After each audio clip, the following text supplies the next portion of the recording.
জয় যিশু। প্রথম পাঠ, দ্বিতীয় বিবরণ পুস্তক, 31 অধ্যায়, 1 থেকে 8 পদ। বৃদ্ধ মোশি ভগবানের নির্দেশ মতো যোশুয়ার হাতে সমগ্র ইসরায়েল জাতির দায়িত্ব তুলে দিলেন। মোশি একদিন ইসরায়েল জনমণ্ডলীকে এই কথা বললেন, আমার বয়স এখন 120 বছর। আমি এখন আর তেমনভাবে চলাফেরাও করতে পারি না। তাছাড়া ভগবান আমাকে বলেছেন যে আমি এই জর্ডন নদীর ওপারে যেতে পারবো না। তোমাদের ঈশ্বর ভগবান নিজেই তোমাদের আগে আগে থেকে নদী পার হবেন। তোমাদের চলার পথে ওই যে সমস্ত জাতি রয়েছে তিনি তাদের বিলুপ্ত করে দেবেন। তোমরা তখন তাদের দেশ ছাড়া করে দেবে। ভগবানের নির্দেশ মতো যোশুয়াই তোমাদের আগে আগে থেকে নদী পার হবেন। ভগবান আমোরীয়দের রাজা সিহন আর ওক এবং তাদের দেশগুলির যেমন দশা করেছিলেন তাদের তিনি তো বিলুপ্ত করেছেন, ওই সব জাতিরও তেমন দশাই ঘটাবেন তিনি। ভগবান তোমাদের হাতে ওদের তুলে দেবেন। আমি তোমাদের যা কিছু করার আদেশ দিয়েছি তোমরা তখন ওদের সঙ্গে ঠিক সেই মতোই ব্যবহার করবে। অন্তরে শক্তি ধরো, তোমরা সাহস রাখো।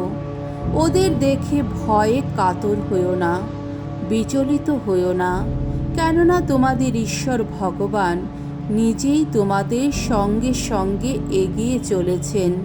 তিনি তোমাদের পরিত্যাগ করবেন না, পথে তোমাদের কখনো একা ফেলে যাবেন না।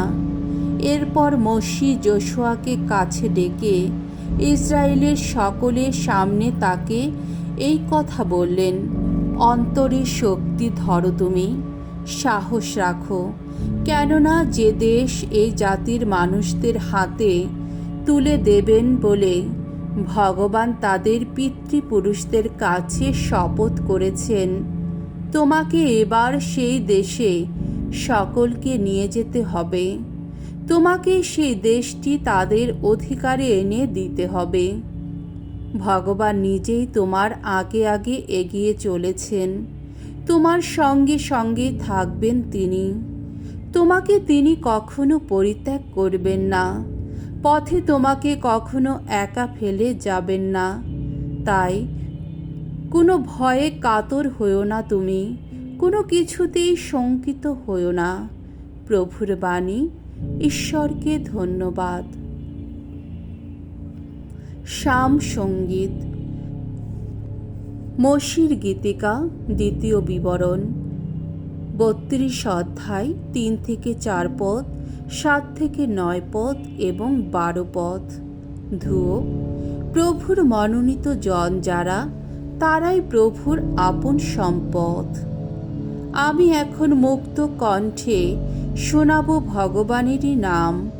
আমাদের ঈশ্বরের মহিমা তোমরা কীর্তন করো। আহা, শক্তি শৈল তিনি, অনিন্দ কর্মা তিনি, ন্যায় ধর্ম পথে তার নিত্য গমন। পুরাকালের সেই দিনগুলির কথা মনে করো একবার, ভেবে দেখো সেই যুগ যুগান্তরের বছরগুলির কথা। নিজের পিতাকে জিজ্ঞাসা করো, সবই জানতে পারবে তুমি। প্রশ্ন করো প্রবীণদের, সব কথাই বলে দেবেন তারা। পরাৎপর প্রতিটি জাতিকে দিলেন যখন নিজ নিজ দেশভূমি, প্রতিটি মানুষকে দিলেন যখন ভিন্ন ভিন্ন বাসভূমি, তখন ইসরায়েল সন্তানদের সংখ্যার কথা বিবেচনা করেই অন্যান্য দেশের সীমানা টেনে দিলেন তিনি। ভগবানের সে আপন জাতির মানুষ যারা, তাদেরই তো নিজের জন্যে স্বতন্ত্র করে রেখেছেন তিনি। যাকব বংশের লোকেরা তো তার একান্ত আপনজন।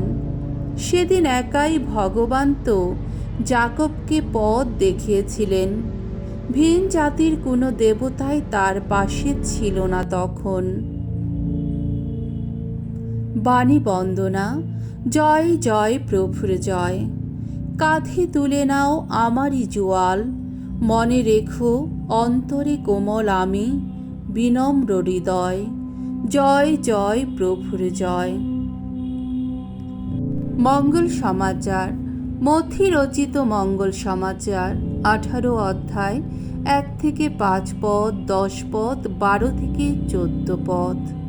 যে নিজেকে এই শিশুর মতোই নম্র করে, স্বর্গরাজ্যে সেই সবচেয়ে বড়। শিশুদের একজনও বিনষ্ট হোক, ঈশ্বর তো কখনো চান না। একদিন শিষ্যেরা যিশুর কাছে এসে প্রশ্ন করলেন, স্বর্গরাজ্যে কে সবচেয়ে বড়?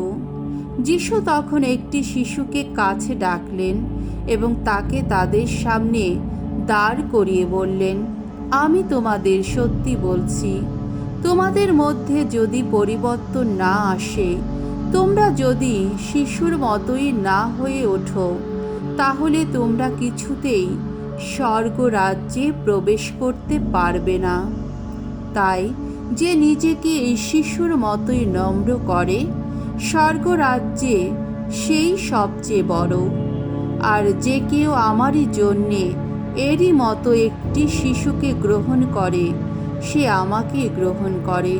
দেখো, তোমরা এই এমন ছোটদের কাউকেও যেন অবজ্ঞা করো না কখনো, কারণ আমি তোমাদের বলে রাখছি, স্বর্গলোকে এদের পালক দূতেরা স্বর্গে বিরাজমান আমার পিতার শ্রীমুখ যে সর্বদাই দর্শন করে থাকেন। আচ্ছা, এই ব্যাপারে তোমরা কি মনে করো? ধরো, কোনো একজন লোকের 100টি ভেড়া আছে। এখন এদের মধ্যে একটি যদি পথ হারায়, তাহলে সে কি বাকি 99টিকে পাহাড়ে ফেলে রেখে ওই পথ হারানো ভেড়াটিকে খুঁজতে যাবে না?